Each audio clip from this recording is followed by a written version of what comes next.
কেন্দ্রীয় বাজেট বঞ্চনার বিরুদ্ধে দুর্গাপুর সরকারি মহাবিদ্যালয়ে ছাত্রছাত্রীদের মিছিল। এদিন বিরোধী বিজেপি সরকারের বিরুদ্ধে সোচ্চার হয় ছাত্রছাত্রীরা। মিছিলটি দুর্গাপুর সরকারি মহাবিদ্যালয় থেকে শুরু হয়। এই মিছিলে কেন্দ্রীয় বঞ্চনার বিরুদ্ধে ছাত্রছাত্রীদের গর্জে উঠতে দেখা যায়। যেভাবে বিভিন্ন টেলিকম কোম্পানিগুলি নিজেদের স্বার্থ চরিতার্থ করতে সাধারণ মানুষের সমস্যা উপেক্ষা করে প্রতিনিয়ত দাম বাড়িয়ে চলেছে, একই সাথে পেট্রোল দাম বাড়িয়ে চলেছে কেন্দ্রীয় সরকার। একাধিক দাবি দেওয়া নিয়ে সরব হয় ছাত্রছাত্রীরা। সরকারি মহাবিদ্যালয় তৃণমূল ছাত্র পরিষদের পক্ষ থেকে কেন্দ্রীয় সরকারের যেভাবে দিনের পর দিন সাধারণ মানুষের যে ইউজ করা পণ্যের যে দাম বৃদ্ধি পাচ্ছে এবং 2024-এর যে বাজেট, যেটা সম্পূর্ণভাবে গরিব মানুষের বিরোধী এবং বাংলার প্রতি যে বঞ্চনা হচ্ছে, এবং আপনারা জানেন যে সর্বোপরি সাধারণ মানুষ যে মোবাইলটুকু ইউজ করে, আমরা জানি অনেক ছাত্রছাত্রীরা কোভিডের পরবর্তী সময় থেকে অনলাইনে পড়াশোনা করে, সেই অনলাইনে ডাটাটুকু ইউজ করার জন্য যেভাবে জিও, এয়ারটেল এবং ভোডা তাদের মূল্য বৃদ্ধি করেছে রিচার্জে, তার প্রতিবাদে আজকে আমরা সোচ্চার হয়েছি। এবং যেভাবে বিজেপির মতো একটা গভর্নমেন্ট, আজকে তো আর বিজেপি গভর্নমেন্টটা ইলেক্টেড গভর্নমেন্ট নয়, it's not a elected government by the people of India, it's now the rejected government by the people of India, by the democracy of India. আমরা সেটাকেই সোচ্চার করছি ছাত্র পরিষদ, তৃণমূল ছাত্র পরিষদের মধ্যে দিয়ে, এবং সমগ্র ছাত্রছাত্রীরা আজকে গর্জে উঠেছেন প্রতিবাদে।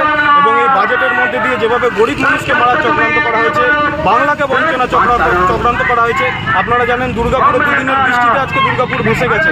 বারবার পশ্চিমবঙ্গে বন্যার অবস্থা হয়, কিন্তু তারপরে গিয়ে দাঁড়িয়েও পশ্চিমবঙ্গের পাশের রাজ্য বিহারকে 15,000 কোটি টাকা বরাদ্দ করা হয়েছে, কিন্তু বাংলার জন্য কিছু নেই।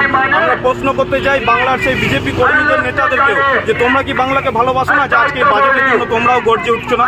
আমরা বিজেপিকে ধিক্কার জানাই, এই বাজেটের প্রতিবাদ জানাই, এবং মূল্যবৃদ্ধি যেভাবে হচ্ছে তার এগেনস্টে এই লড়াই যে চালাচ্ছি, এটা দীর্ঘদিন ধরে চলবে।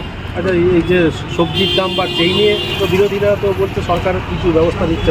সরকার আপনারা ভালো করে জানেন যে কিছুদিন আগে প্রেস মিটে মমতা বন্দ্যোপাধ্যায় বলেই এটা সম্ভব। বাংলার মুখ্যমন্ত্রী মমতা বন্দ্যোপাধ্যায় একমাত্র মুখ্যমন্ত্রী যিনি প্রেস মিট করে তার পুরোপুরি এগ্রিকালচারাল ডিপার্টমেন্টের সমস্ত মিনিস্টারদেরকে নিয়ে পরে বসে সেটা ওপেন প্রেসের সামনে রেখেছেন, যে যেখানে যেখানে আলু স্টক করা আছে, সবজি কীভাবে রক্ষণাবেক্ষণ করা যায়, আগের বছর আলুর দাম যে জায়গায় ছিল সে জায়গায় যাতে ফিরিয়ে আনা যায়, সেই প্রত্যেকটা ব্যবস্থাপনা করার জন্য কিন্তু মমতা বন্দ্যোপাধ্যায় ওপেন প্রেসের সামনে বক্তব্য রেখেছেন। কিন্তু নরেন্দ্র মোদী আজ অব্দি, আপনারা জানেন যে বন্যার পর, আমফানের পরে নোনা জল ঢুকে পড়ে বিভিন্ন এলাকার যে সমস্ত শাকসবজি চাষ যে নষ্ট হয়েছে, আজ অব্দি তা সুরাহা করার জন্য কিন্তু মানুষকে সেই টাকা দেননি। সর্বোপরি কেন্দ্রীয় সরকার যে এমএসপি আছে, আপনারা জানেন যে মিনিমাম সাপোর্ট সিস্টেম আজকে কৃষকদের প্রতি দেওয়া হয়, কেন্দ্রীয় সরকার সেই সিস্টেমকে তুলে দিতে চেয়েছে।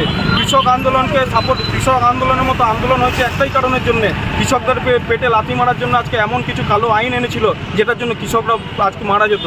একমাত্র মুখ্যমন্ত্রী মমতা বন্দ্যোপাধ্যায়, যিনি সামনে প্রেসের সামনে দাঁড়িয়ে পড়েও তার পুরো ডিপার্টমেন্টকে নিয়ে পড়ে মিটিং করে জানিয়েছেন যে কীভাবে আস্তে আস্তে মূল্য কমানো যায়। কিন্তু আপনারা জানেন যে বিভিন্ন জিনিসের দাম শুধুমাত্র স্টেটের উপরে থাকে না, সেন্ট্রাল গভর্নমেন্টের ট্যাক্সের উপরেও ডিপেন্ড করে এবং তার উপরেও অনেকটা নির্ভর করে। কিন্তু সেই দিক থেকে সেন্ট্রাল গভর্নমেন্টের কোনো ভূক্ষেপ নেই, কোনো নজর নেই, তারা সম্পূর্ণভাবে সাধারণ মানুষের বিরোধিতা হিসেবে কাজ করছে। আপনারা তো জানেন যে আজকে যে বাজেট তৈরি হচ্ছে সেটা তো সাধারণ মানুষের ট্যাক্সের টাকা দিয়ে যায়, তাহলে আজকে সেটা রাজনীতিকরণ কেন করা হচ্ছে? আমরা মানছি যে অন্ধ্রপ্রদেশ এবং বিহার বিজেপিকে রাজনৈতিক দিক থেকে সাপোর্ট করেছে, তা বলে কি অন্যান্য স্টেটের মানুষরা ট্যাক্সের টাকা দেয় না? তাহলে সেই মানুষের টাকাগুলো কেন আজকে শুধুমাত্র অন্ধ্রপ্রদেশের জন্য 52,000 কোটি টাকা এবং বিহারের জন্য 15,000 কোটি টাকা খরচা হবে? কেন বাংলার জন্য হবে না? কেন উত্তরপ্রদেশে এবং অন্ধ্রপ্রদেশ ছাড়া বিভিন্ন যে অন্যান্য স্টেটগুলো আজকে বিজেপিকে লোকসভায় সিট দিয়েছে, তাহলে তারা কোথায় গেল? তারা কেন প্রশ্ন করছে না যে আমাদের স্টেটগুলোর জন্য তাহলে বরাদ্দ টাকাটা কেন আমরা পেলাম না? এটা সম্পূর্ণ বিজেপির রাজনৈতিকরণ, এটা সম্পূর্ণ বিজেপি তার মানুষের যে ট্যাক্সের টাকা তুলে নিয়ে গিয়ে নিজেদের রাজনৈতিক স্বার্থে ব্যবহার করছে, এর বাইরে কিছু না। আমরা তীব্র ধিক্কার জানাচ্ছি। মানুষের যদি ট্যাক্সের টাকা হয় সেটা রাজনীতির ঊর্ধ্বে গিয়ে মানুষের কল্যাণে ব্যবহার করা দরকার। মমতা বন্দ্যোপাধ্যায়ও এক কথা বলেছেন, অভিষেক ব্যানার্জির লড়াইও এই জন্যে, এবং সমগ্র তৃণমূল ছাত্র পরিষদ, পশ্চিমবঙ্গের মানুষ এবং তৃণমূল কংগ্রেস এই একই লড়াই লড়ছে।